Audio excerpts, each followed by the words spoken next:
Good morning. I'm Larry Criscione. I'm the secretary for Chapter 208. And we're happy to invite Tom Devine down here to give us a presentation on the Government Accountability Project. I just wanted to say a few words about them. In January 17th, 2013, so just over 10 years ago, I was interrogated for 3.5 hours by the Office of the Inspector General. And I don't know if any of you have been on the wrong side of the table from federal law enforcement, but it can be a pretty unnerving experience. There's snippets of my interrogation on YouTube if anyone's interested in hearing firsthand what goes on in those. But during the interrogation, they let me know right up front that they were investigating me on a federal felony. It was 18 U.S.C. 1030. Tom doesn't have a lot of time to speak with us. He's teaching a law school class. He has to leave at 1:15. So I can share my experiences after he's done. I don't want to take up his time. But basically, it's computer fraud. I wasn't really guilty of it. Every attorney I've ever talked to said there's no issue there. But they all said you have a lot to worry about. All right, when you get on the wrong side of the federal government and you make the wrong people mad, they got the whole weight of the United States that they can bear down on you. You got to pay for attorneys out of your pocket. They got unlimited resources due to the public coffers. So even though they might not have a case, just taking you to trial can bankrupt you. And a lot of times that's the goal. I was in a position where I probably couldn't afford a defense attorney.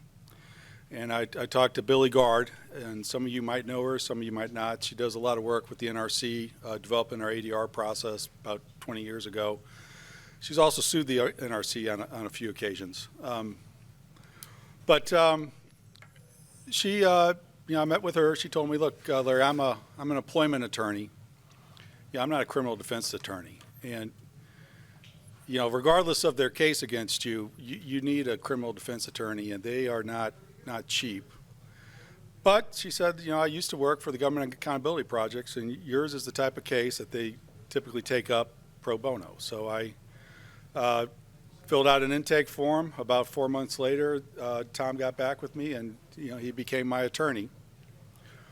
And I can't stress how important that is for you. When you're have the entire government, coming after you, with all their resources, to have an attorney who's going to represent you, regardless of your ability to pay.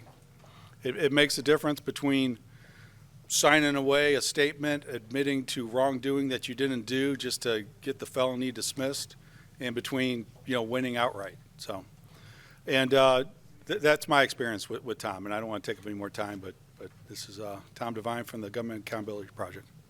Okay.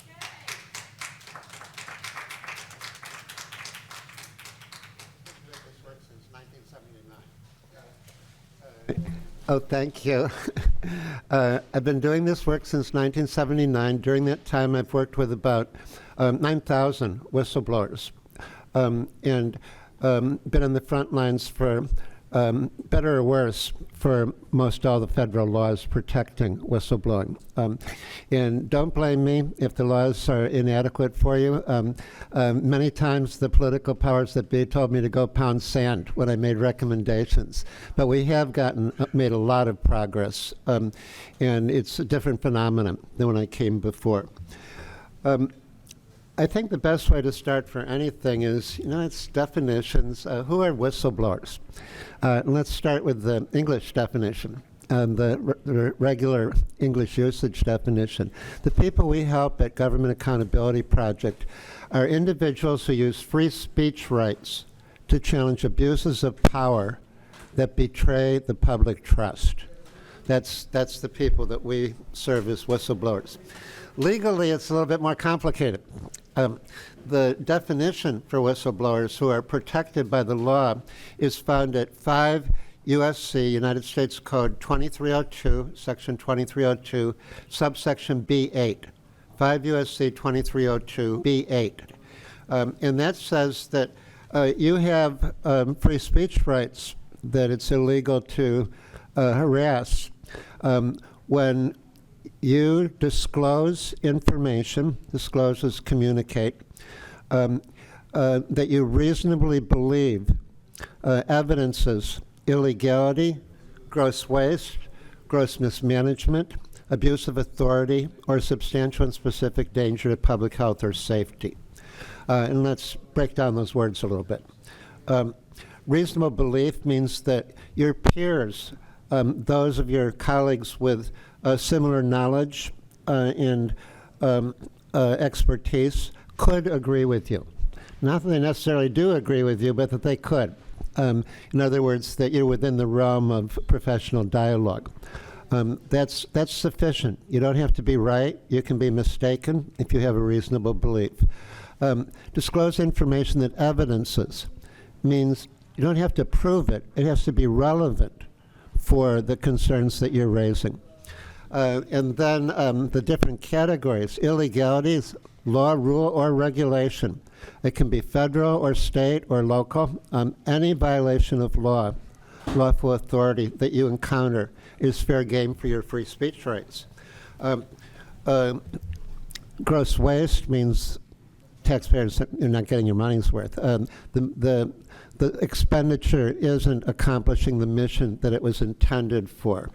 And it doesn't have to be a lot of money. There was one case that was $10,000 of gross waste, but it accomplished nothing, so it was considered that.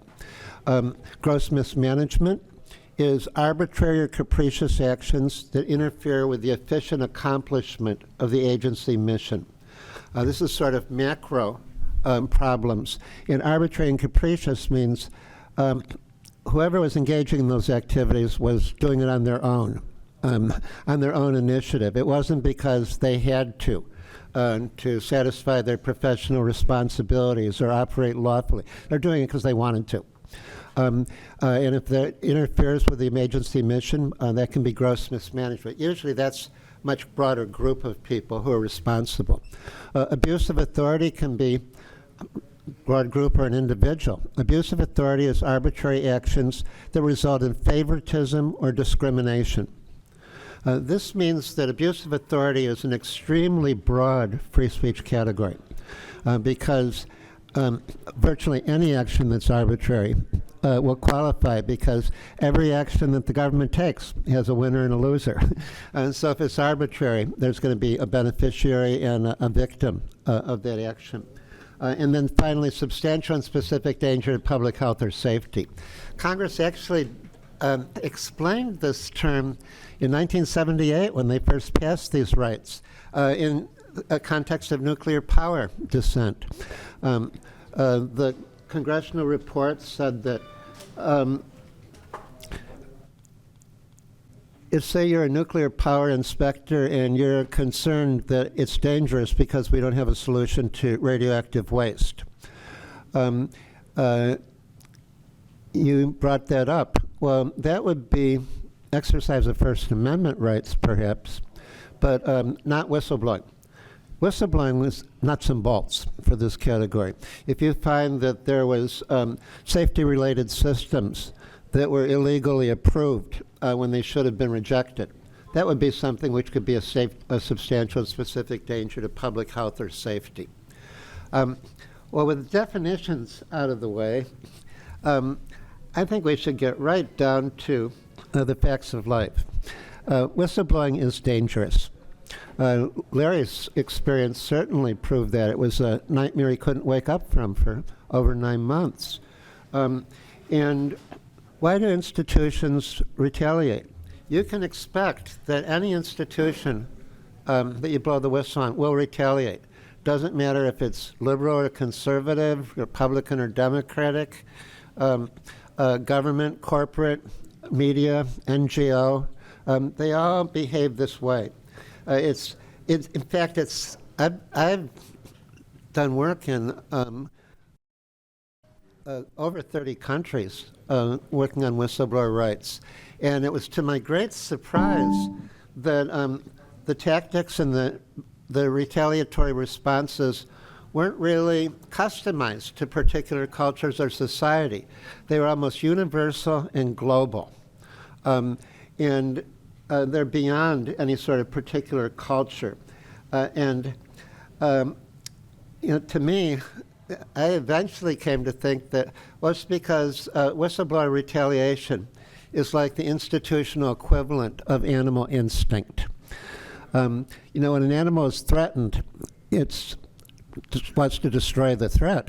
There's not any dialogue, it's instinct. Don't think it over or discuss it or negotiate or educate. They want to destroy the threat. And we're animals. Animals who are comprising the leadership and staff of every organization on the planet. And when that organization is threatened, the instinctual reaction is destroy the threat, retaliate. Not just to silence the person who's threatening, but to prevent future threats by scaring other people into silence. And I don't consider this a matter of good versus evil.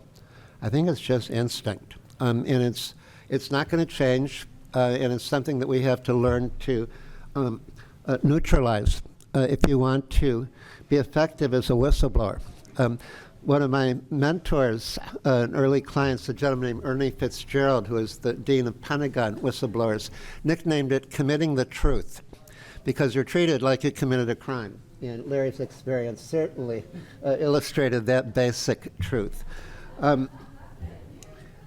That means that the decision to blow the whistle is a life's crossroad choice.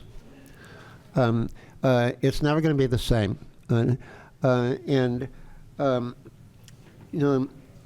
It's one of the most personal, intimate decisions that you'll be making in your life. Because it's at the intersection of valid but conflicting values that we're all raised with. And the decision to blow the whistle is kind of like coming down to which of these values am I willing to risk my professional life for? And which of these values do I just pay lip service to? Like the mafia hitman who's really religious on Christmas and Easter, but it's not their daily life. And let's go through some of those contradictions. We're all raised there. We like and respect team players. We don't like troublemakers, naysayers, those kind of people. But on the other hand, we have deep respect for people who are rugged individualists, who are true to themselves, who we don't particularly have too much respect for bureaucratic sheep, people who just go along to get along, who don't think for themselves, who just go along with the crowd. Well, whistleblowers have to choose. Or we're all raised, somebody who's a tattletale is engaging in socially, really, really almost betrayal type of social behavior, being a tattletale, a rat, a squealer. But on the other hand, we don't have too much respect for people who don't want to get involved, who just look the other way. One of America's greatest disgraces was when a woman was raped and murdered in the streets of New York City, and all the people in the buildings just closed their drapes. They didn't want to get involved. The whole country was disgraced. See no evil, hear no evil, speak no evil. That's a monkey. It's not a human. Well, a whistleblower has to decide, am I going to be a rat or a monkey? There's the contradiction between the right to privacy. People blow the whistle on Big Brother, and the public's right to know. Probably the most difficult choices you'll have to make if you're confronting this situation is loyalty. Loyalty to whom?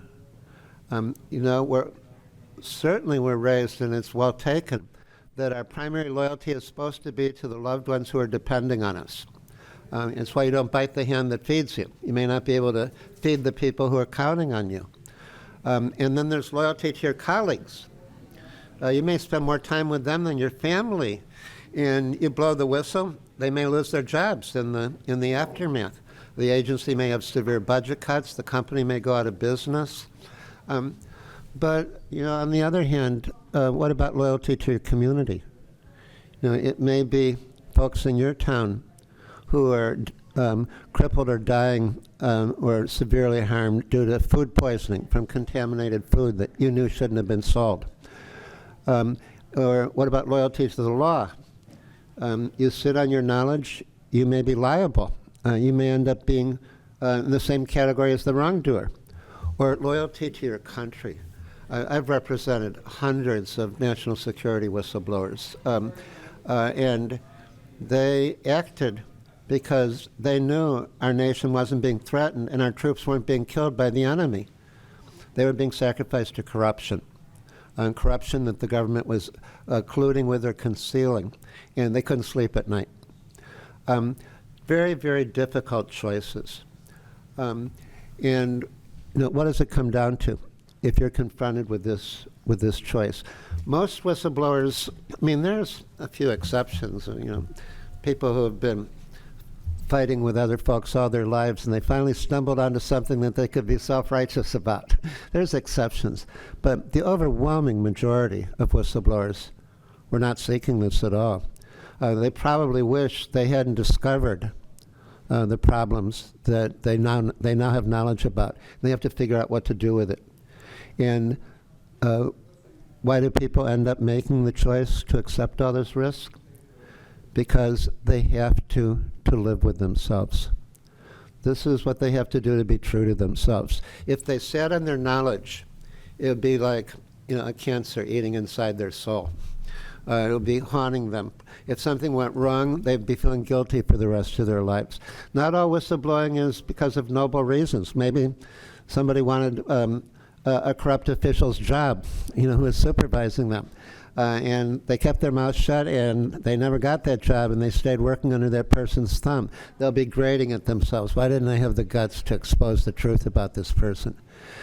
Whether it's for noble or self-serving reasons, people blow the whistle because they have to be true to themselves. As one of my clients told me, he was the regional administrator for the General Services Administration.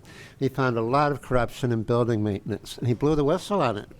And GSA retaliated against him. They reassigned him to auditing to make sure that we had toilet paper rolls in all the bathrooms in all the GSA buildings in the National Capital Region.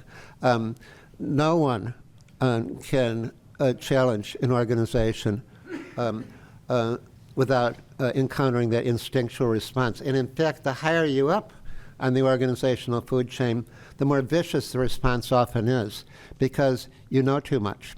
You know more than the other people. That makes you more threatening, which requires more intensive retaliation. So why did he do it?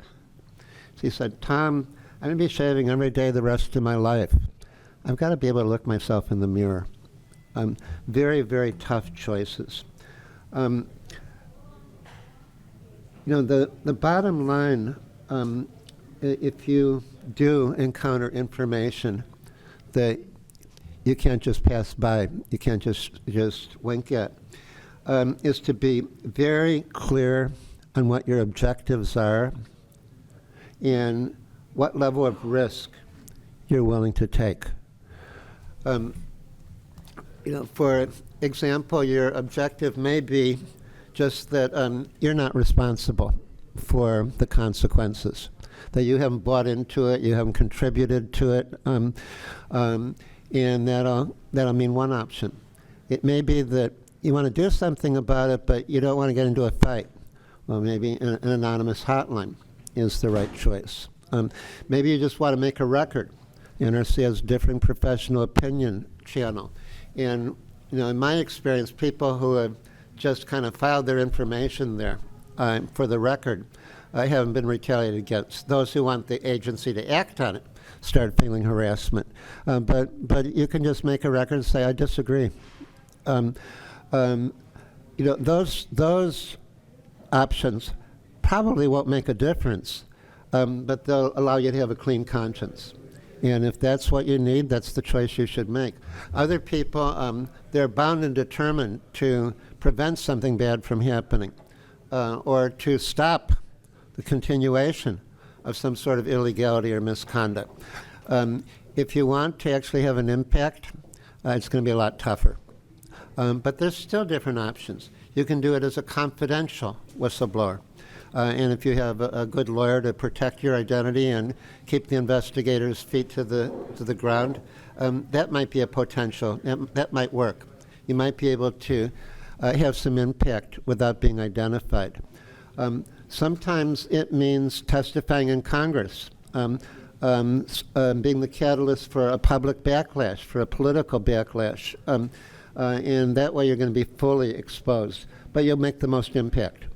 So you have to decide, what do I want to accomplish and how much risk am I willing to take? And that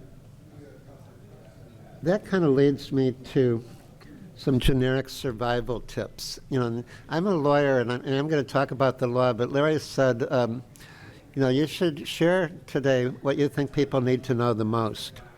I think legal rights are certainly, you know, significant and important, but in my experience, they're not the most significant thing for getting away with committing the truth.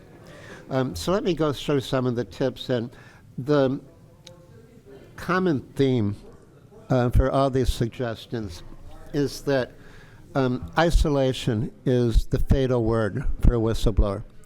And solidarity is the magic word.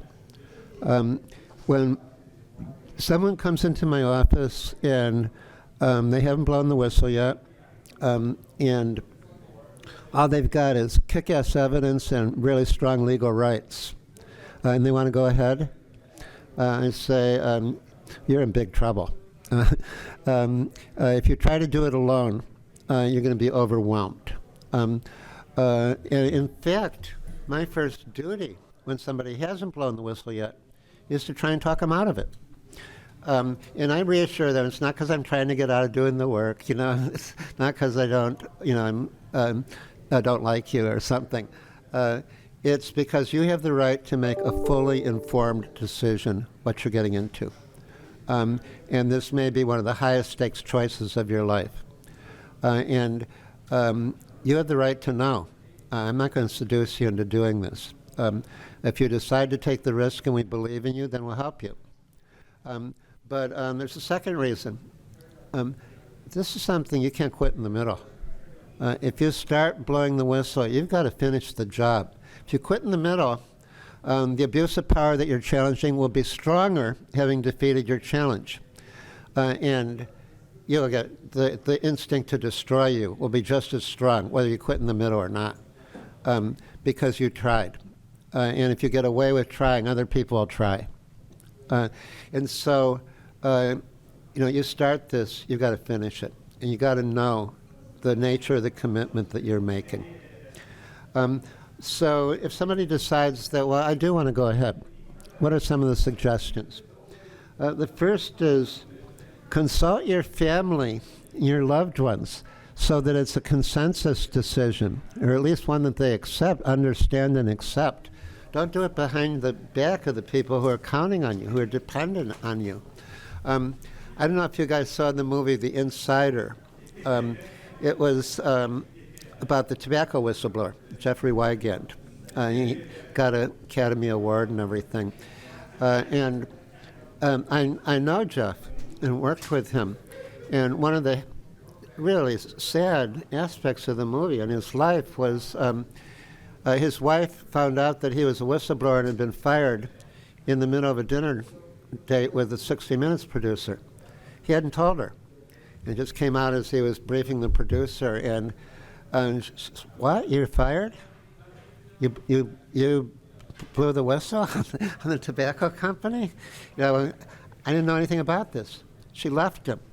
And it was worse than getting fired for Jeff. And I mean, he was very devoted to his children. I mean, when I worked with him, he was, you know, calling them twice a day. So why did you cover it up from her? He said, I didn't mean to cover it up. I didn't want to worry her. I was trying to protect her.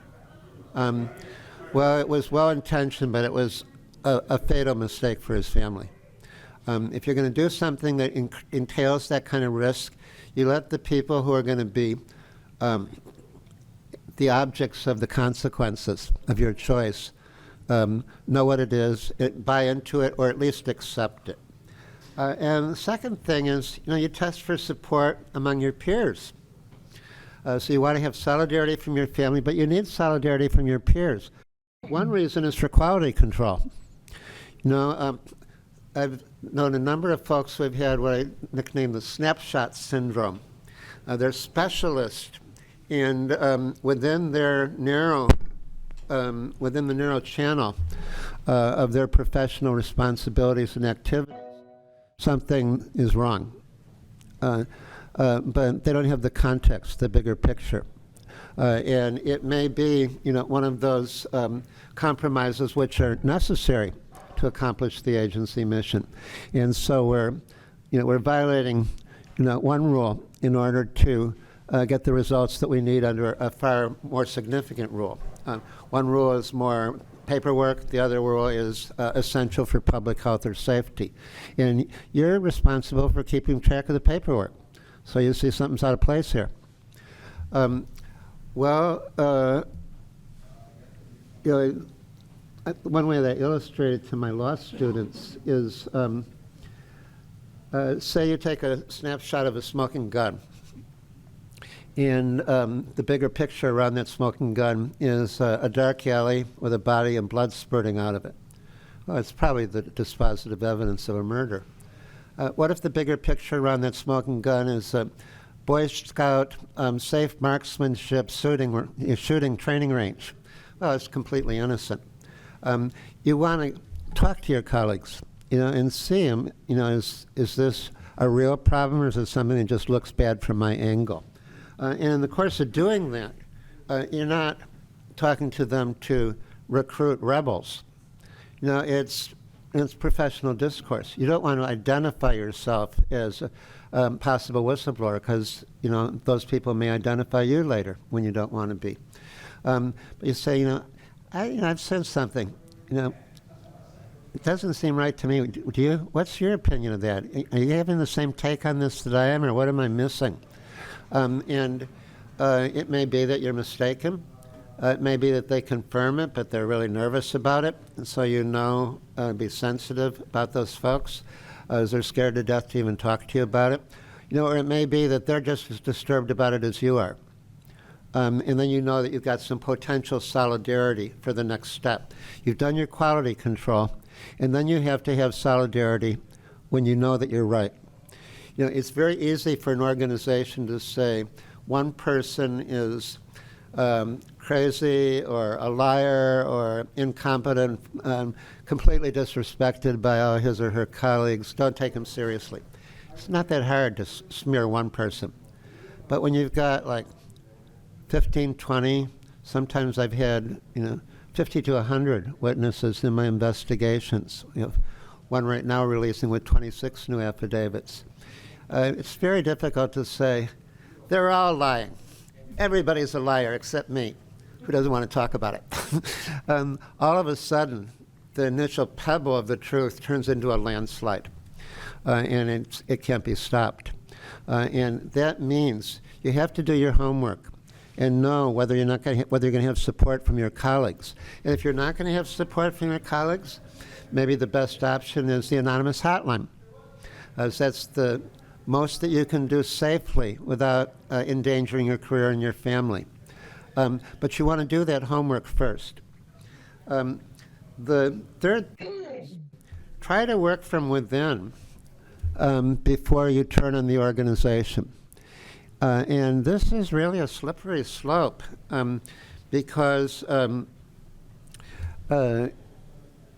you may be exposing yourself as a threat just by raising the issue, by knowing about the problem. Nobody's supposed to know about it, and endangering retaliation. But if you don't give the system a chance somehow, it's going to be very easy for the organization to have plausible deniability. Say, if he hadn't gone behind my back, of course I would have dealt with this. He blindsided us.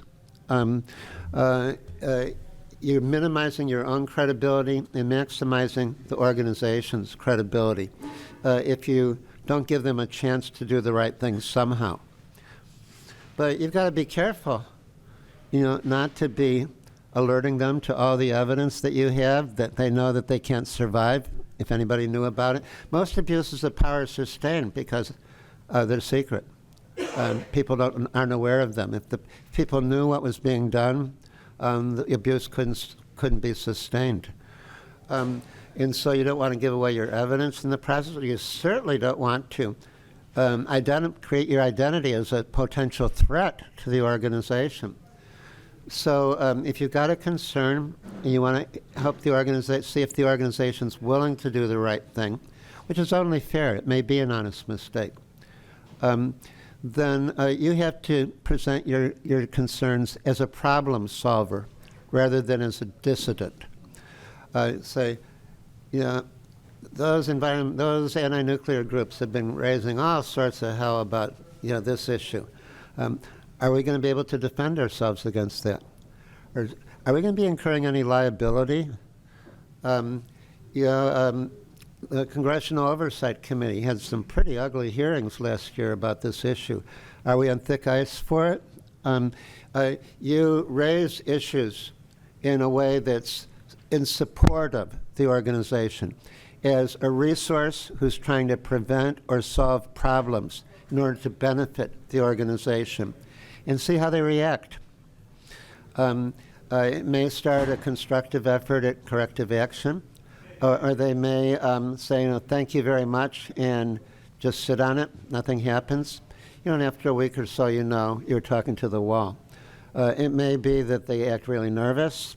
It may be that they get hostile to your reaction. So, you back off. Say, hey, no, I'm not trying to cause trouble. I'm just worried what will happen to us. I may get called to testify or something. You want to give the system a chance, but not through an attack. Give the system a chance to do the right thing. The fourth survival suggestion is never embellish your charges. If you blow the whistle and you disclose 101% of reality, the whole issue is going to be that 1%. The target of your disclosure, it won't be that you're substantially correct. It was that you exaggerated. And say exaggerated about this. We were innocent of this. He was lying. What else is he lying about? It casts a cloud over the entire disclosure if there's any exaggeration. My own strategy is usually to start with about 80% of what I know, and then give the investigator or the congressional committee or the media the leads for them to find the rest of it. And they'll discover that it's even worse than what I told them, and my credibility will increase. The fifth suggestion is one that Larry's already previewed. It's seek legal aid early. The whistleblower laws are a crazy quilt patchwork maze of loopholes, Trojan horse provisions, significant landmarks that are written in legalese rather than English. It's not realistic for you to navigate your rights yourself. If you're considering blowing the whistle, before you do it, you need to go to an expert navigator who will give you a roadmap of the territory that you're going to be traveling through, and who will help you avoid the landmines and find the safe spots. This is going to be one of the most perilous journeys of your life, certainly the most perilous of your professional life, unless you're a law enforcement officer who's getting shot at or something, soldier, but certainly most nonviolent a challenge of your professional life. And you need somebody who knows the territory. I could have a whole lecture on picking a lawyer, because there's a lot of lawyers who are they're leeches, they're kind of sharks. Their main goal is to see how much money they can make from you. But there's a lot of lawyers who are dedicated professionals in pursuit of justice, and do-gooders. They're in this area of law because they wanted to make a difference in enforcing the rules of the game, in fighting those who violate them, and who are going to relate to you and admire you. But it's a very significant choice.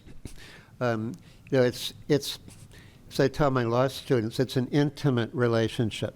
Not a romantically intimate relationship, but a professionally intimate relationship. It has to be based on earned trust. And that starts right from the beginning. And so you want to do a lot of homework. You want to interview a number of lawyers, find out which one that you would trust with your professional life. The sixth suggestion is have a strategy so that the organization is responding to you rather than you responding to the options that are available to you, to the procedures, the official procedures for acting on your concerns or defending your rights.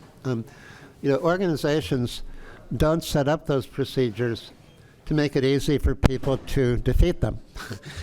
They set up those procedures for credibility and legitimacy, and there's some element of fair play there. But they're not seeking a fair fight. They're seeking to defend their best interest. And that means being able to defeat employees who they want to get rid of for whatever reason, and certainly to defeat whistleblowers who are threatening the organization itself. And so you need to have your own strategy so that the organization is responding to you more than you're just responding to what the legal system offers to you. So at GAP, we don't do, whenever possible, we don't just do legal cases. We do what we call legal campaigns, like political campaigns or advertising campaigns, only it's for the truth to have an impact. And it's all part of the solidarity strategy. At the beginning, when somebody blows the whistle or raises a concern internally, the dynamic is if you had a circle, it would be a big circle and a dot in the middle. The big circle would be the organization. The dot in the middle is the whistleblower. And all the pressure is to keep the truth inside that circle. So what do we do at GAP? Well, we always have a legal action going. You have to. Laws, the rules of the game. But our strategy to win doesn't necessarily depend on a formal legal victory. I haven't lost a case since 2006, and I've only officially won like 6. The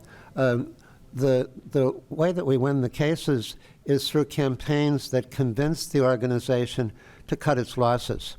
That the retaliation against the whistleblower or the misconduct the whistleblower is challenging is less important than the pain that they're suffering, than the threat to their interest that comes from continuing this conflict.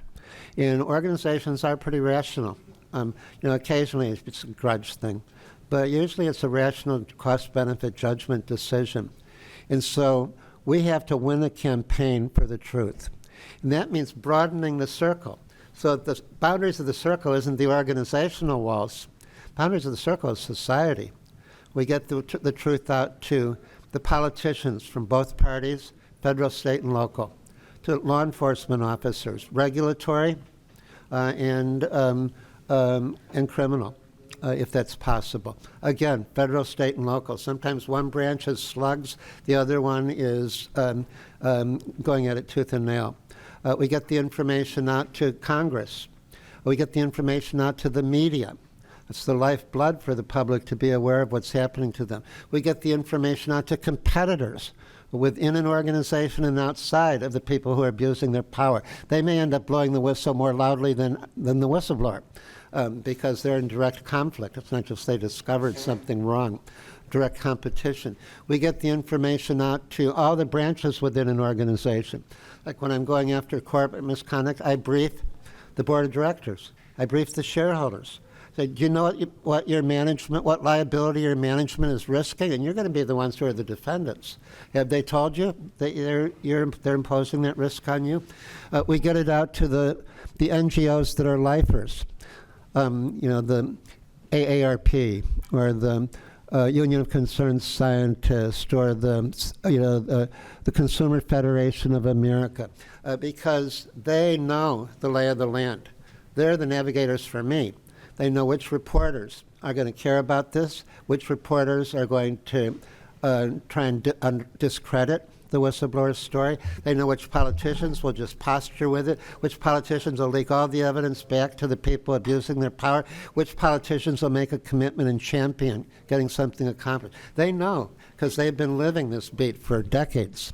You need them to be the navigator. And the community groups, they're the ones whose families are threatened.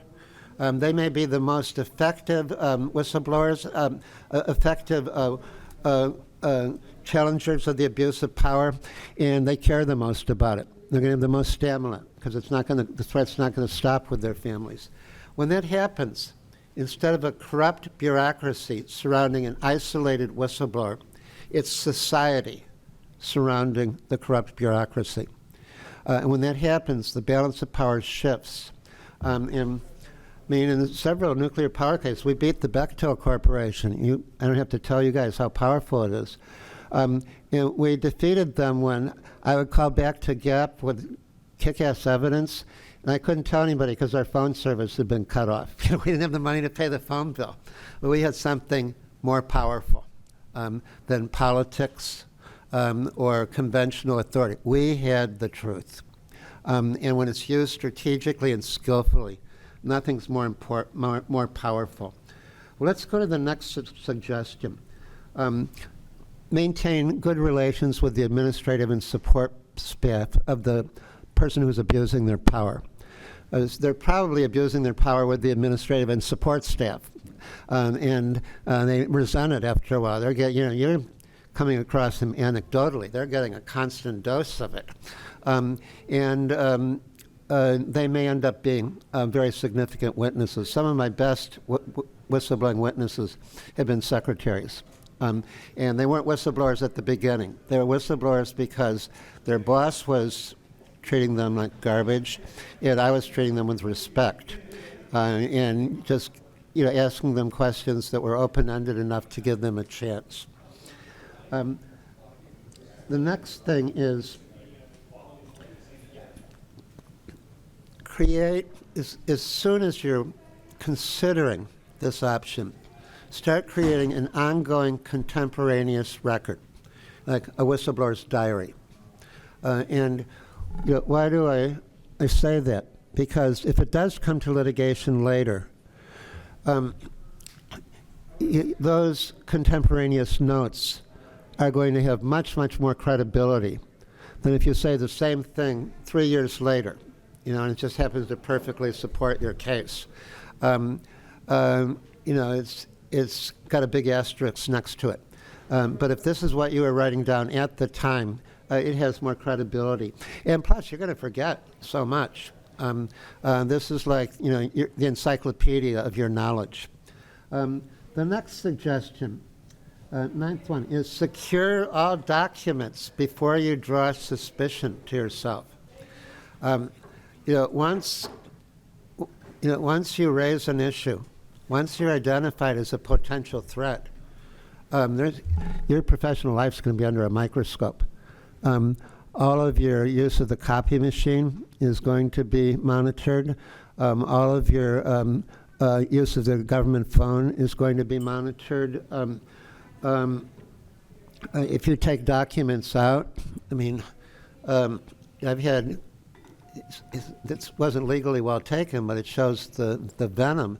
My client's being threatened with criminal prosecution for stealing government property. It was the documents that they took out to prove government illegality.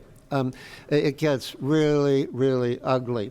And even if you don't get smashed, you don't get beaten up professionally, you're going to be isolated. You're going to be cut off.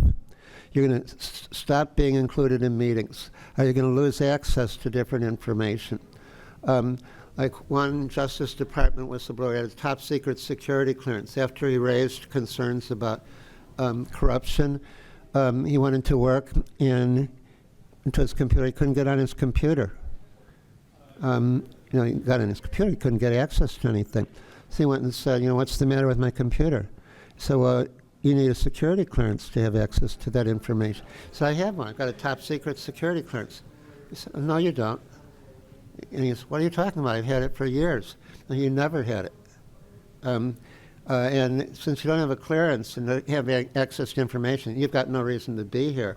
We're going to reassign you. They reassigned him to a closet with no work to do. Isolation is inevitable. Segregate the whistleblower from the evidence. Don't give them a chance to keep reloading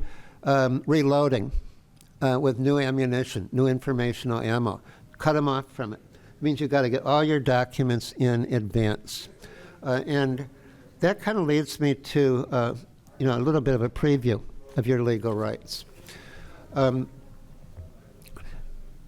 I said a whistleblower is somebody who discloses information they reasonably believe is evidence of serious misconduct. You have absolute free speech rights under that definition. You can tell it to your husband or wife. You can tell it to the press. You can, share it with whoever you want to.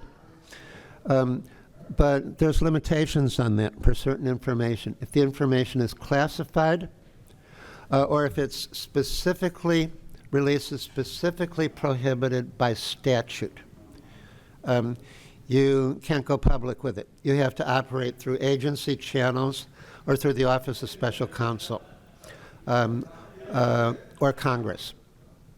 But you don't have a blank check to share that with whomever you want to.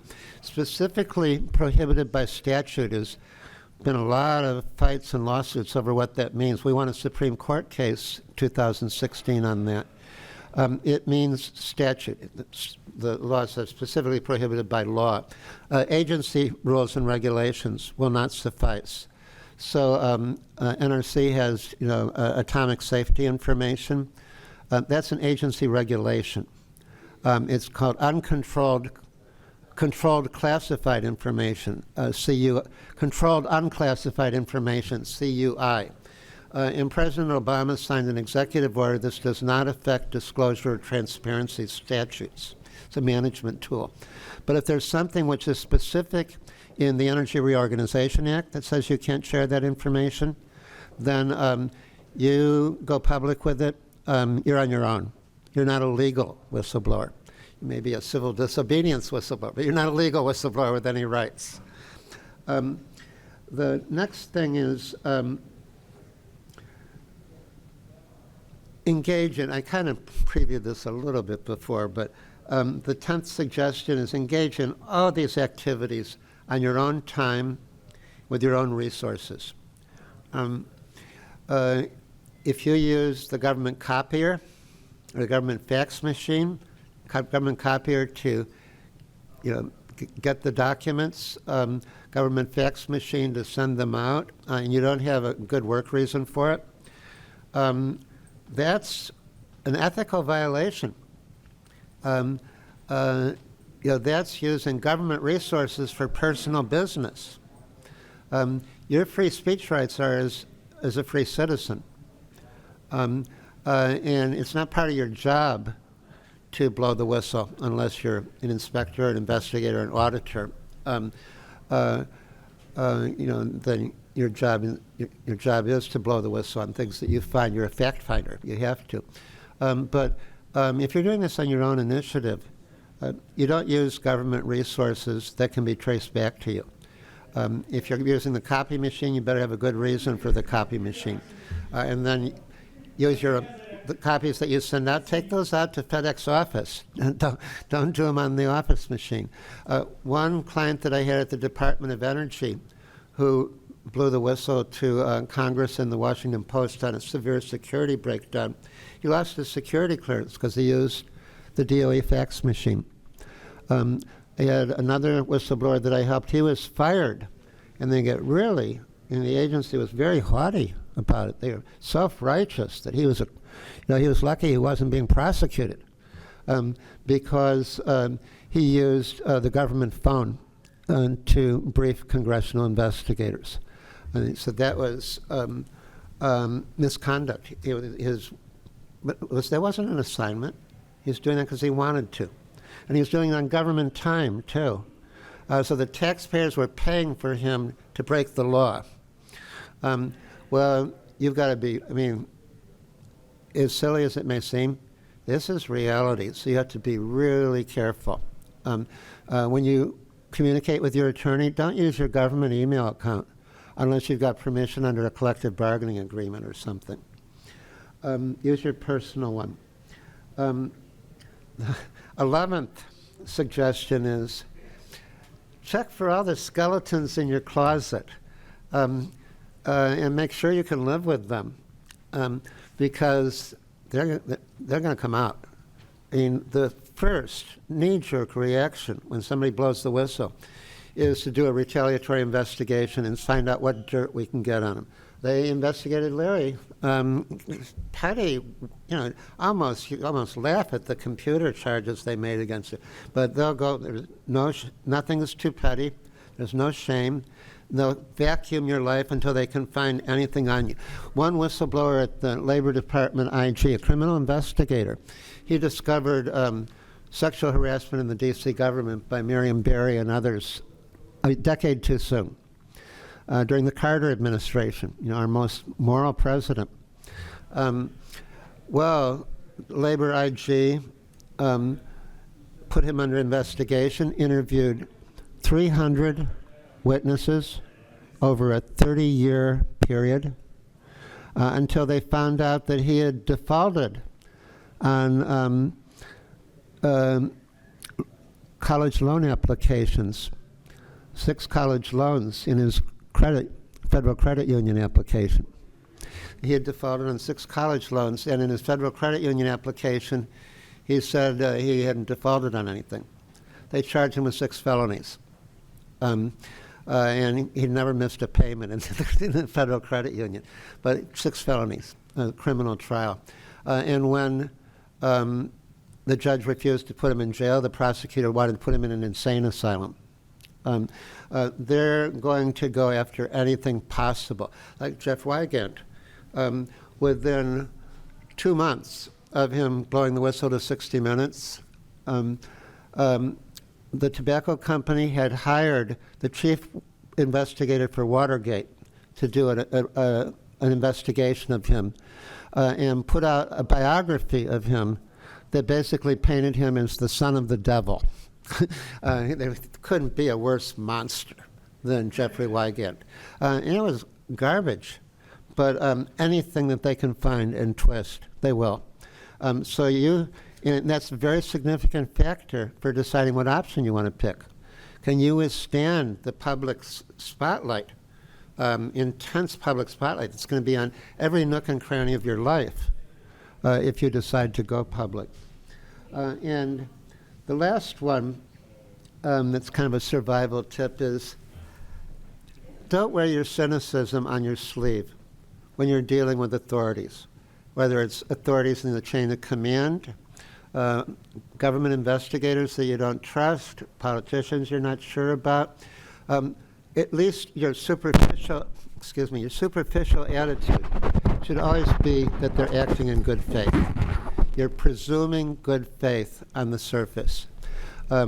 As soon as you start acting cynical and argumentative, they're going to start getting defensive, and you're going to learn less. And information is power. So you want them to be opening up, trying to win you over, and you'll be finding out as much as possible about what they're up to and giving them a fair chance. Because if they think you're biased against you, there won't be as effective of a partnership or working relationship. And almost all of the major investigations where we've had an impact, it's been because I teamed up with public servants who are government investigators at an agency that was maybe very corrupt or very cynical, but you can't discredit the human factor. Some of the most heroic whistleblowers come from some of the, the most corrupt agencies. And some of the most inspiring government investigators worked at those same agencies because they didn't want to give up their humanity. And then later, some of them become whistleblowers if their reports get censored because they believed in this and they cared about it. Don't wear your cynicism on your sleeve. Well, folks, I've been going on for quite a while. I'm going to have to leave at 1:15 because of teaching a law school class, law school whistleblower clinic at DC School of Law, getting new whistleblower lawyers. And I want to go over have some time for questions, but I would like to just kind of skim your legal options. If you blow the whistle at the NRC and you're facing retaliation, you have 3 channels that you can choose to fight back and defend yourself. And you can use 2 of these 3 channels in many circumstances. The first one is your collective bargaining agreement. That can lead into an arbitration. And may I just say, the arbitrators are by far the most favorable decision makers that I've come across.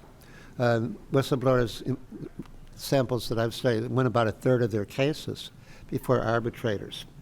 The problem with an arbitration is that you don't own your rights, and the union owns your rights.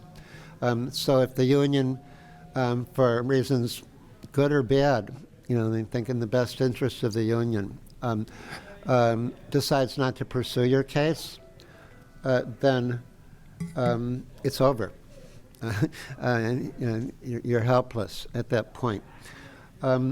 Second channel is the Office of Special Counsel. The Office of Special Counsel, big advantage is it's free. You should have a lawyer for them to treat you with more respect, but there's not any of the muss and fuss of due process litigation. The disadvantage of it is they work at a molasses pace. It took us years just to settle Larry's case. There's like months between each interaction with the Office of Special Counsel. They're overwhelmed. They don't have anywhere near the staff to keep pace. And they're kind of a tiny organization.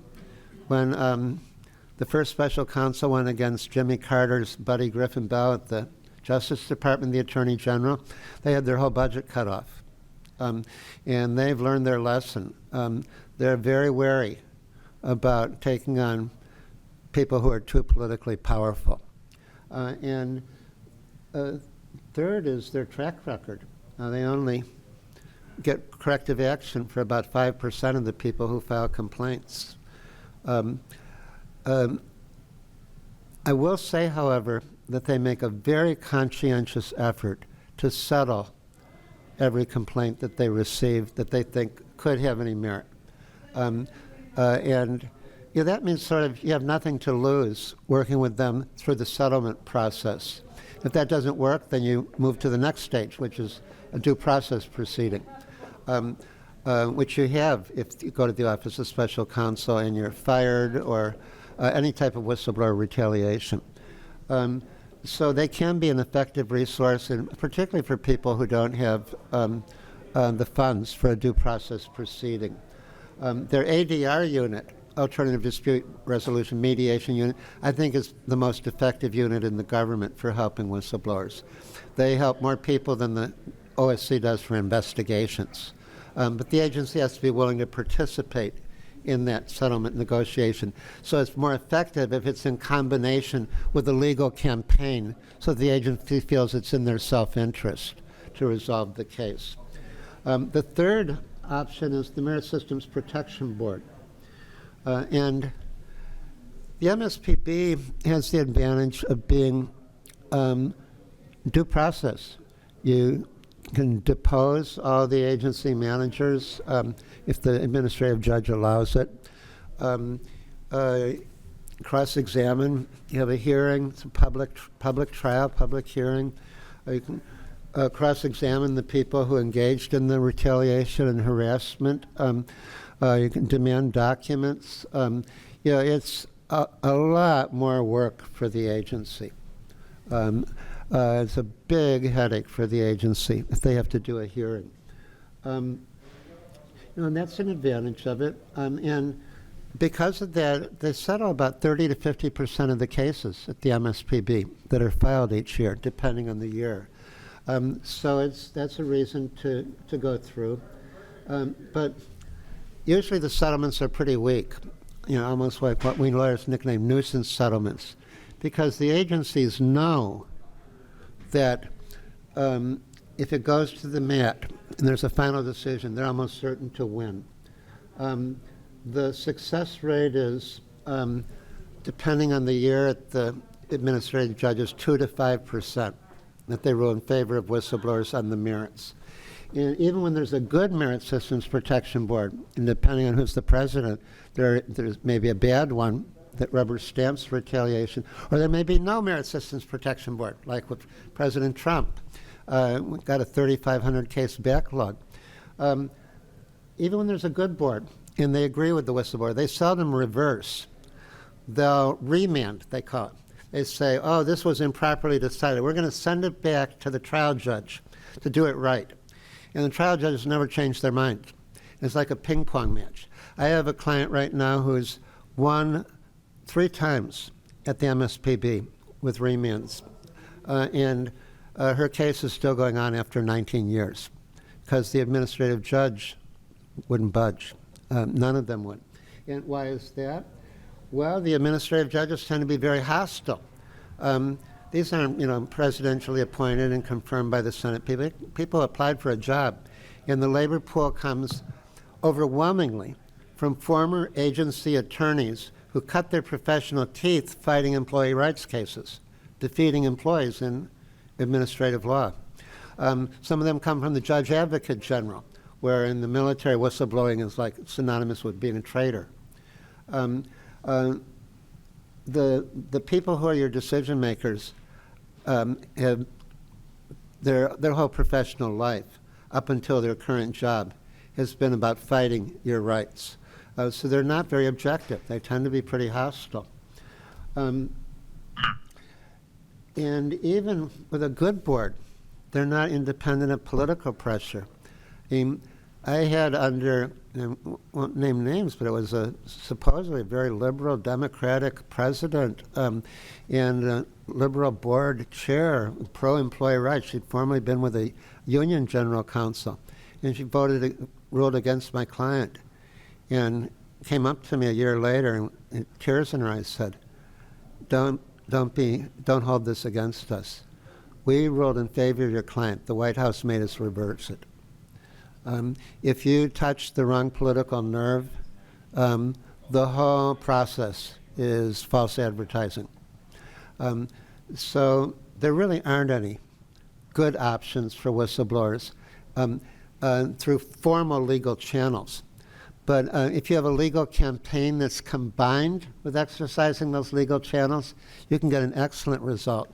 And so all these cases that I've settled, not all of them were eligible for a legal campaign, but for the ones that were, we would be doing them in complement, one reinforcing the other.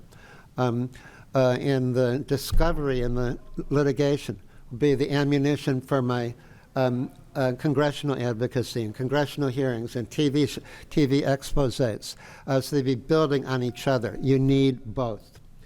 Kind of the conclusion that I would have from all the things that we've talked to you about today is, before you blow the whistle, don't just react when you see something. Don't just do a knee-jerk reaction and confront somebody if something is really spooking you. Before you blow the whistle, do your homework. You do quality control on it. Make sure that you're not mistaken. Not a good faith mistake, that you're not going to be isolated, that it wasn't an honest mistake by the organization, that you've got the support of your family and your dependents, that you've gathered your evidence, you're taking, one of the highest stakes decisions of your life, and it's certainly the highest stakes decision of your professional life. So it's one you have to be prepared for. Folks, that's what I thought it would be good to share with you today. And we've got about 15 minutes if people have any questions. I'm glad for you to vacuum my brain. Thank you so much, Tom. And I'm going to go with questions from people here at the NRC first. Any questions? And give you the mic. I just wanted to say thank you for doing what you're doing. I was wondering if you could elaborate like how public good projects like yours get funding or to be able to provide some of the services sure. that you provide. Thank you. Up until recently, we didn't charge for our time with anyone. We represented people because we believed in them. We are now with clients who make more money than our staff will charge the labor cost of their case, which is salaries plus overhead, but it's not to make a profit. So it'll range from like $75 to $150 an hour, which is way lower than the commercial rates. But that's not where we get most of our funding. I'd say about 60% of our funding comes from foundation grants. I'd say about 20% of it comes from wealthy donors, and about 20% comes from attorney fee awards or payments by clients. That's how we get it going. But it's not stable. I mean, there's been numerous times I've been doing 4 to 6 people's jobs because we didn't have the money to keep the full salaries. Any other questions? So just a quick follow-up question. Are you able to name some of the foundations that do support the work you're describing? Well, let's see. I don't do any of the fundraising at GAP, so this is pretty sketchy. There was one that was called the Fund for Constitutional Government that funded our work for a long time, but it was the son of the GM. He was a GM heir, and he died. So we don't get money from them anymore. Rockefeller Brothers, we've gotten funded for international work by the Ford Foundation. Democracy Fund is a name that I've heard. There's 2 people on our staff who are just constantly churning out grant proposals. It's a double full-time job. But thank goodness that's not my headache. So I don't know if you have a website or not for the work. Oh, yes, and thank you for asking. In fact, I forgot to It's on there. share. I have that. One thing I said, do your homework, and didn't tell you where the course materials are. Our website is www.whistleblower.org, whistleblower.org. And it talks about our activities, but it also has a resources page. And that's got all sorts of free resources, survival guide for federal workers, specific things about working with NGOs, working with the media, so that if you choose to do that kind of activity, you want to give yourself a course because they're not responsible for you. Their duty isn't to you. And people think, well, they're going to help me, and not necessarily. So you have to know the rules of the game with them. Survival guide for scientific whistleblowers, scientific and technical professional whistleblowers. A lot of folks that would be relevant for here. There's also our survival guide. It's called the Corporate Whistleblower Survival Guide, but it's the only thing corporate about it is the legal rights chapter. It's the first 30 years of lessons learned working with whistleblowers. And by that point, I'd already worked with about 6,000 whistleblowers, so it's pretty comprehensive. I haven't learned that much new stuff the last couple thousand. It's really the in-depth discussion of the things I've been skimming in this presentation. And it got all sorts of book awards, but we didn't do any advertising, so you can get it for $2.50 on Amazon. So it's no investment, and it's no investment financially, but in terms of learning from other people's painful mistakes, it can be invaluable. The Corporate Whistleblower Survival Guide. Yep. And Tom, I have one question. I know we're almost at time, but I have one question here in the chat. You mentioned issues associated with collecting documents as evidence. In the event that I ever need to collect documents, how can I do so legally without being charged with taking government property, especially if such documents might be CUI? Well, there's, in fact, that's discussed in depth in the survival guide. But just to kind of skim a few of the answers, one is, you may have a good reason to take the documents home. And you maybe, signed to work over the weekend or something. Well, then you can make a copy of them at a private outlet, a FedEx office or something like that, and you won't be breaking any rules. It can be a little bit dicey if you even copy the documents from the copy machine, because there can be questions, why did you need to copy that information? What did you use it for? What was the point of it? So something that I advise clients to do is to use their phone to photo documents on the computer. And that's a second way to do it.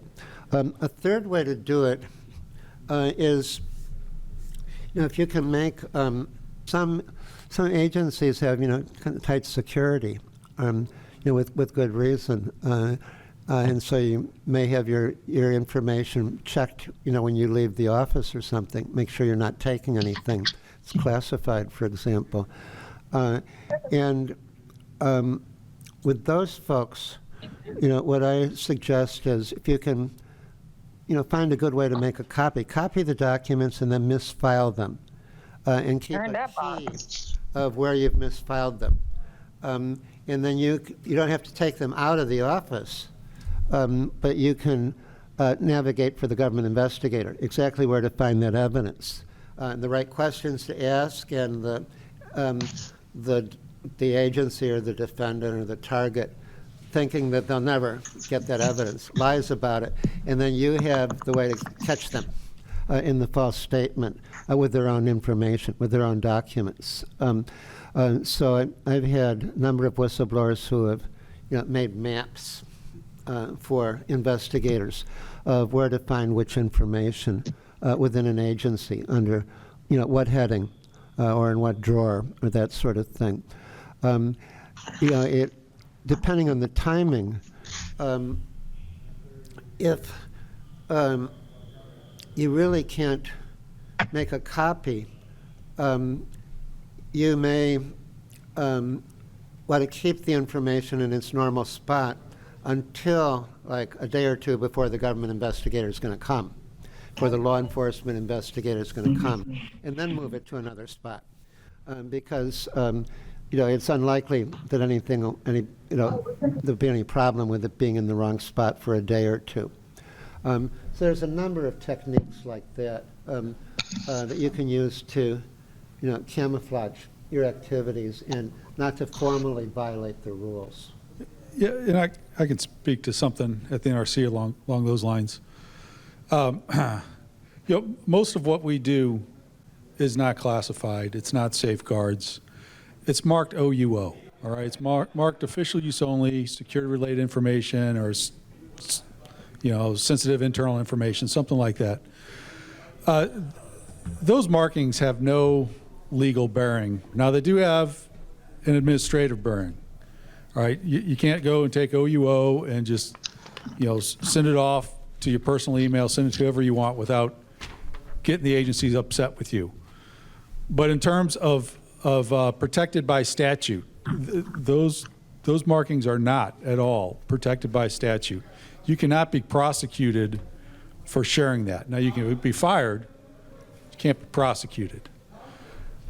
But if what you're talking about is OUO, official use only information, or CUI, or anything other than safeguards, other than classified, you can take that to any congressional office you want. You can take it to the Office of Special Counsel. You can send it through your government email. It's Congress has the authority to look at official use only information.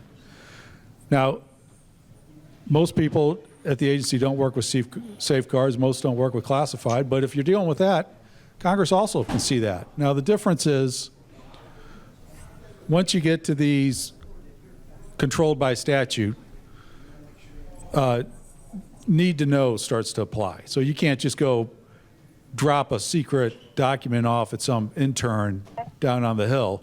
But I guarantee you in every congressional office, there's someone with a need to know who'd want that document. If there isn't anybody, you found the wrong office. But if it's an office that's our oversight committee and you think they need to know of a problem, there's probably someone in that office who's cleared to see just about any document. If it's an OUO document, the summer intern's cleared to see that. So. I'll give a little PS to Larry's fundamentally well-taken advice. They can't fire you for using even public disclosure of controlled unclassified information for whistleblowing.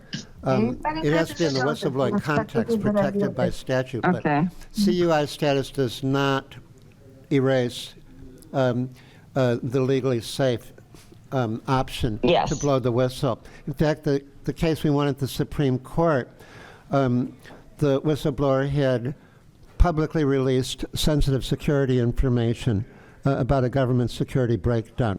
TSA going AWOL on the verge of a more ambitious rerun of 9/11.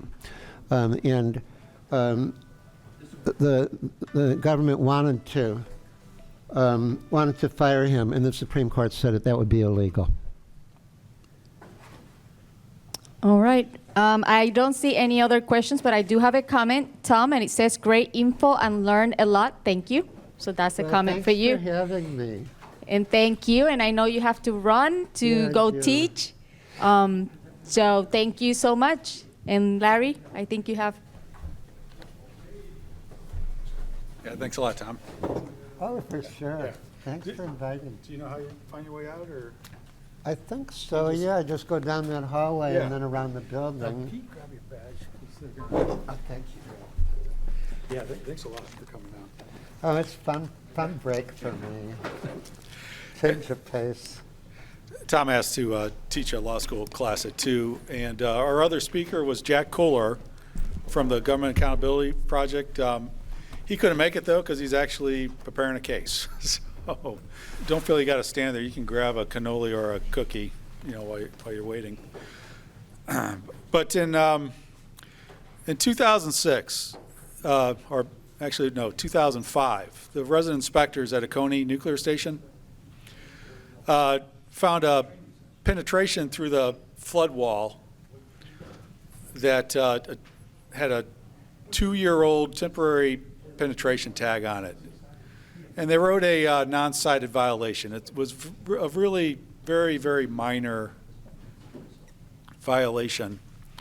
And for whatever reason, Duke Energy protested it. And it led to a string of events where the NRC was questioning the height of the flood wall at Criscione nuclear station, just defending that non-cited violation. And by 2008, and keep in mind this is 3 years prior to Fukushima, Duke Energy admitted to the NRC that were the Lake Jocassee Dam to fail, their 5-foot flood wall wouldn't be protecting the plant. They'd have about 19 feet of water on site, and their own analysis was that all 3 reactors would melt down within 8 to 9 hours, and containments would fail around 69 to 72 hours. Well, that's kind of the Fukushima scenario. That's about the time frame where we saw the meltdowns and the containment failures at Fukushima. And this is, of course, 3 years prior to Fukushima. It's not the NRC making that claim, it's Duke Energy making that claim to us in response to some information we were requesting. And so the folks addressing it in NRR, Office of Nuclear Reactor Regulation, they realized that, you know, this is a bad scenario at Oconee, but they're not the only plant that's downstream from an old dam. And so they filed a generic issue with the Office of Research. And there's about, I think it was about a fifth of the plants in the U.S. were susceptible to some type of flooding. Maybe they were downstream of a dam, or maybe it was riverine flooding. Most plants aren't. You know, this was an issue that was pretty much confined to plants that were sited in the late 1960s, real early 1970s. Oconee, Monticello, Dresden, Quad Cities, Fort Calhoun. You know, those were all on the list. Some of those are shut down because of flooding. Well, I kind of got involved because of the generic issues. I was in the branch that handled the generic issue, and I wasn't assigned to it. I did other work in the branch. But, you know, the people working on the generic issues, primarily Richard Perkins, but some of our other colleagues in research, they were very frustrated by the attitude of some of the managers at the NRC that really our goal was to put this issue to bed. It wasn't to address it, it was to kind of make it go away. And then Fukushima happened. And there's a lot of people who thought that, you know, Fukushima is going to shine the spotlight on flooding. And that was kind of naive. You know, instead what it did was it put the pressure to put the Oconee issue to bed.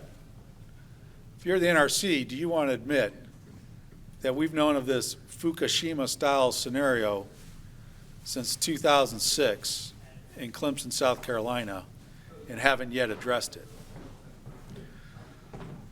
So let me go back a little bit. In 2008 or 9, maybe it was 10, there was a safety evaluation report done on the Oconee issue. Safety evaluation reports are, you know, they're pretty important documents. You know, this was signed by 2 PhDs. It wasn't some anonymous report. You know, someone actually put their signature on it. And it basically said, to be safe, Oconee has to protect to a 19-foot flood wall around their safe shutdown facility, standby shutdown facility. Well, so Fukushima happens, and Duke Energy makes a very reasonable request to the NRC. You know, they say, hey, you have us, you know, required to address all these flooding issues, but now you got all these Fukushima orders coming out that touch on a lot of the same things. Can we just address this one time? Well, you know, that wasn't that unreasonable request, so the NRC, you know, agreed to it. So now the flooding stuff, instead of being handled under the generic issue, and the other regulatory issues that NRR had their hooks on, it gets moved to the JLD. And I don't want to throw shade on the JLD. You know, I'm sure there's a lot of good technical staff working there. But you got to remember what it was there for. All right, it was there to close things out. All right, it wasn't hydrologists, it wasn't civil engineers, it wasn't risk professionals, at least not in the later days. It was project managers, and capable project managers, and project managers who I'm sure want to see the right thing done, but also project managers whose performance appraisal is written on how well they move items off the JLD docket. Okay, get things closed out. And so we started doing staff assessments on these plants. And staff assessments pretty much, my understanding, is written by the utility and reviewed by us. No one signs it. No one puts their names to it. It's anonymous. So unlike the signed safety evaluation report, that said Oconee needed to protect itself to 19 feet. The staff assessment magically found out that, hey, 5 feet's good enough, and what do you know, we got a 5-foot flood wall already. So they're pretty safe. Well, another thing that happened with JLD was a lot of the scientists that were trying to address the flooding stuff were a little bit disgruntled by what they were seeing. They really felt that their products were getting watered down. And, it's not that difficult to change the entire meaning of a paragraph in a regulatory document by just inserting one word. Not's a prime example. Maybe you change a should to a shall. Maybe you change a few words. And, we had some post-Fukushima orders that dictated some very hard and fast things to protect against flooding. And, you tweak 3 or 4 words, and all of a sudden, that mandate is kind of optional. And that's one of the things that happened. I can't remember all the specifics, but there's a non-concurrence out there from 2016 that's signed by 13 scientists and engineers, and there's a second one that was actually signed by the office director and deputy office director and one of the division directors over at NRO. This was back in the 2016 timeframe. And just a little bit more background. Back then, JLD was headed by a fellow named Jack Davis. Some of you might know him. What JLD was doing back in those days was they were, a lot of their work was reviewing NEI standards. In America, the utilities own the plants. The utilities are in charge of the safety at those plants. And the utilities came up with the post-Fukushima solutions. There's nothing wrong with that. And instead of one by one writing these solutions, they hired their lobbyists, NEI, to coordinate a lot of them. And so a lot of what JLD was doing was reviewing those NEI standards. And they were sometimes endorsing them. Sometimes they were endorsing them with exceptions. I don't know of any cases where they didn't endorse them in some manner, but it's probably possible too. And I'm sure a lot of those endorsements, there was a back and forth that the NRC kind of got things changed in, that's how the system should be working. I might not agree with everything that came out of those standards, but it's not that bad of a process. But I'll tell you what was going on at that same time was Jack Davis, the director of the Japan Lessons Learned Directorate, was interviewing for a vice president position at NEI, at the Nuclear Energy Institute, our lobbyist who's writing those standards that his group is approving. And he was a smart guy. He knew that that could be viewed as a conflict of interest, so he talked to the Office of General Counsel and their ethics folks, and they gave him the green light. They let him do it, and NRR knew about it. No one saw fit to move him from the JLD directorate because, he's doing a good job. He's moving things off the plate. So that was the environment I was in the 2012 to 2016 timeframe. And in 2012, there was an engineer, Jeff Mittman from NRR, and then there was Richard Perkins from research. And separately, they both kind of would complain to me about how a lot of this flooding stuff were going. And they knew my background. I came to the NRC because I was blackballed from the industry. It's a story I won't go into, but it's information notice 2011-02 is kind of the incident. And as part of that, I got to know attorneys. I got to know congressmen on oversight committees. I got to know reporters who address nuclear issues. I got to know intervener groups. And they asked me, do you know of anyone who's interested in this flooding stuff? And I said, well, I can ask around. And a fellow named Dave Lockbaum, who I knew from the Callaway stuff, you know, he told me, well, there's a reporter, Tom Zeller, who might be interested on the Huffington Post. So I, you know, told him, you know, some of the concerns we had. Now you can't give OEO documents to the Huffington Post, and I knew that, and but I also knew that as federal employees, we have a protected right to share information with Congress, and so, you know, I took the Duke Energy documents that the NRC was refusing to release under the FOIA, and I took them down to several congressional offices on both sides of the aisle. You know, I went to the ranking member and the chairman of the different oversight committees for the NRC. And without much surprise, no one was interested. You know, I mean, the NRC is kind of a backwater when it comes to what's going on in America.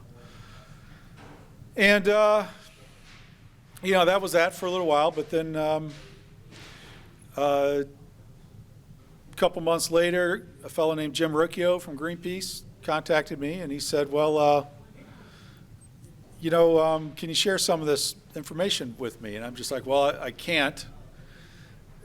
And I'm like, you know, certain congressional officers have it, and he asked me which ones they were, and I told him, and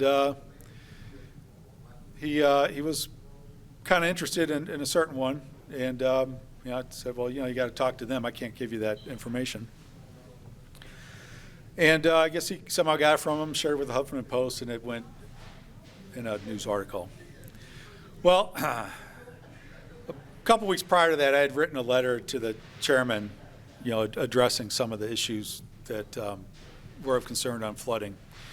And that got me to be the subject of OIG investigation. And then when that Huffington Post article came out, it kind of switch focus to, you know, who leaked the documents, all right? And I'd never really hidden that I'd given those to the Congress. I never really hidden that I didn't really care that they got in the public. I thought they should be public. But that's when I got interrogated, you know, and they don't interrogate you to seek to understand what occurred, all right? By the time they talked to me, they talked to my branch chief, they talked to my deputy division director, to my division director. They talked to a fellow over in the Department of Homeland Security. They talked to the dam safety officer at NRR. You know, they had everyone's story. They were interviewing me to basically entrap me into building a case against me. I didn't know that when I agreed to go, but I learned that pretty quickly. It was pretty evident in that interrogation. And, you know, I came out of that. Yeah. Question. If you had a lawyer at that time to go with you. Yeah, that's a good question. She asked if I had a lawyer at the time to go with me, and I actually didn't. Government Accountability Project didn't represent me till about 4 months after that interview. I had gone to the union, all right, and they gave me a steward, and I'm really glad that steward was there. His name's Randy Sullivan. He was a retiree now, but he was a great guy to have there. An attorney would have been better. NTU refused to send an attorney. I don't know why. That's just how they do things. But I'd certainly advise anyone who finds themselves in that situation to bring an attorney with them. But I came out of that interview pretty rattled. You know, I mean, I didn't sleep for several weeks. I mean, not a wink for a couple nights, and then, like, you know, maybe an hour a night for, you know, a couple weeks. The next day, after that interrogation, I met with a woman named Billy Gard. She's an employment attorney. I knew her from back in my days in the industry. You know, she represents a lot of nuclear workers. And, you know, she was an engineer herself, so, before she was an attorney. And, you know, she told me, I'm happy to be your employment attorney, but you need if you get indicted, you're going to need a criminal defense attorney. Criminal defense attorneys aren't cheap, she warned me, all right? You're going to have to pay about $20,000 up front as the initial retainer. you're probably going to have to come up with $3,000 to $10,000 a month, depending on what type of activity is going on with your case. And you're going to be doing this without a job, because the day you're indicted, the NRC is going to fire you, and you're going to be blackballed from the nuclear industry. So, you know, their goal is going to be to bankrupt you, to use that as leverage to get you to sign away your rights to sue them for getting fired. All right? So if you don't have the money, and it's probably going to cost you about $400,000 to go this all the way through trial. So if they get that indictment and you don't have the money to see that through, you really have to seriously consider settling, even if it means admitting to things that you didn't do, you know, just to get that indictment thrown out. Well, two things happened in my favor. Three things. One was the Government Accountability Project agreed to be my attorney. You know, now all of a sudden, if I did get fired, if I did get indicted, did get fired, I at least had a pro bono attorney representing me. The other thing that happened to me was the Assistant U.S. Attorney for the Central District of Illinois declined the indictment request. So they, on February 4th of 2013, they asked for an indictment. They venue shopped all the way out to Illinois to do that. And luckily for me, the attorney rejected it. Now, he rejected it because no federal offense had been committed, because it was a bogus indictment. And I think the U.S. Attorney for the Southern District of Maryland, which was one of their other venues, the one they didn't choose, would have rejected it too. And I think the U.S. Attorney for Washington, D.C. would have rejected it. And those were their three venues. But I can tell you that there's like 96, 97 U.S. Attorney districts out there. I can tell you that somewhere out there was a U.S. Attorney that would have done their bidding for them, that would have just issued that bogus indictment just so they had that leverage. Now, luckily, I didn't live in that guy's district. I lived in Illinois, where we had more of a moral person. But the third thing that happened in my favor was Public Employees for Environmental Responsibility agreed to do a FOIA lawsuit for me. And I don't know if you know how the FOIA works, but the Freedom of Information Act allows citizens like us to sue if the agencies won't release the records. And it's silent on if we can recover our court costs. You know, it doesn't, the act itself doesn't say one way or the other. Now, unfortunately, you know, 4 decades of FOIA case law say that basically private citizens can't recover their legal expenses. So, you know, for me to sue in FOIA court, I got to cough up, you know, 7, 8 grand, 10 grand of my own money to sue. But private or public interest groups like GAP, like Public Employees for Responsibility, media companies, there's all sorts of companies that are allowed to recover their legal expenses. And I was able to get Public Employees for Environmental Responsibility to FOIA the documents that I'd sent to Congress.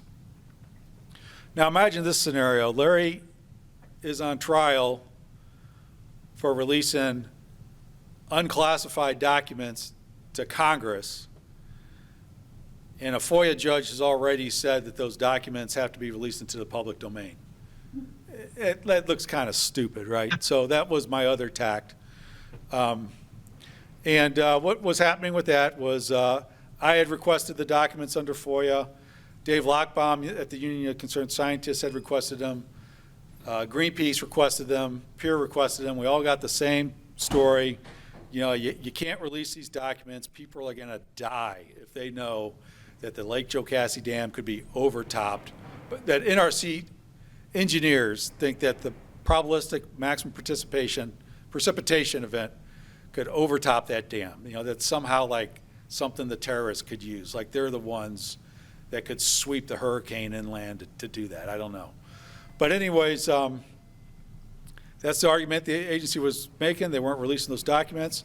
As soon as they got sued, in order to settle the lawsuit, they released the documents.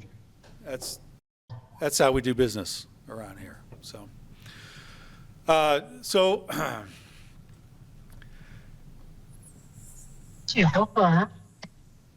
I'm sorry. Is someone asking a question? Is there a question? Does somebody has a question? And if not, please remember to mute yourselves if you're not speaking. Yeah. But that's just a little of the background of the government accountability project helping me. And, Tom ended up not having to defend me criminally because that indictment didn't come down. Instead, what he did was he represented me before the U.S. Office of Special Counsel when I, released, did their terminology is disclosure, but when I, gave them the stuff regarding the dams. And, he got me a settlement from the Office of the Inspector General. It basically covered my legal expenses with Billy Gard and with Gap and with my FOIA attorney, Scott Hodes. Gap, they were going to represent me for free for the criminal, but, for the employment stuff, they asked to be, have their expenses recovered, which was fair. So let's see some of the other things on the dams. We still tend to mark all of that stuff official use only security related information. But there has never been a study done as to whether the security at the Lake Jocassee Dam is adequate. So I'm assuming when you say something can't be released under the FOIA because it's, 7 Foxtrot, people's lives could be in jeopardy. I'm assuming that you're claiming that if the terrorists knew about this flooding liability, that they might target the dam. Maybe that's a valid argument, maybe it's not. But if that's a valid argument, the answer to that argument isn't to put a lid on the information. The answer to that argument is to do a security study to see if the security is adequate at the dam. Is it adequately guarded? Do they have adequately internal saboteurs working there? We've never looked at any of that. And it's not the NRC's place to look at that. Those are dams operated by FERC. But it's the NRC's place to tell FERC. It's the NRC's place to tell DHS. It's DHS's job to make sure that FERC does that study. No one's ever done it. The reasons they've never done it is because I think the security experts don't really view the dams as an issue. So why do we view it as issues, as security issues? I don't really know. We're not addressing it through any security means. A cynic would say that we're just doing it to hide it from the public. I really believe that's the motivation for a lot of people at the NRC, and I also think that other people at the NRC really believe there's a security issue there. There's no such thing as organizational culture. It's individuals who make up that culture. It's individuals who, some of them might in their heart feel there's a security concern. Other ones might take advantage of it to keep things under wraps. So I guess that's all I really wanted to cover on that, just to give you some of the background. And when Tom said that you can't release information that's protected by statute, just make sure you know official use only, security related information, CUI, none of that's protected by statute. It's just there to hide things from the public. And I'm not saying that it's always used in a way that it shouldn't be used, but sometimes it is. So and thanks for everyone who came out today. All right. Thank you, everybody. Thank you for everybody that's in Teams. And with that, the meeting is adjourned. And have a great rest of your week. Bye, everybody.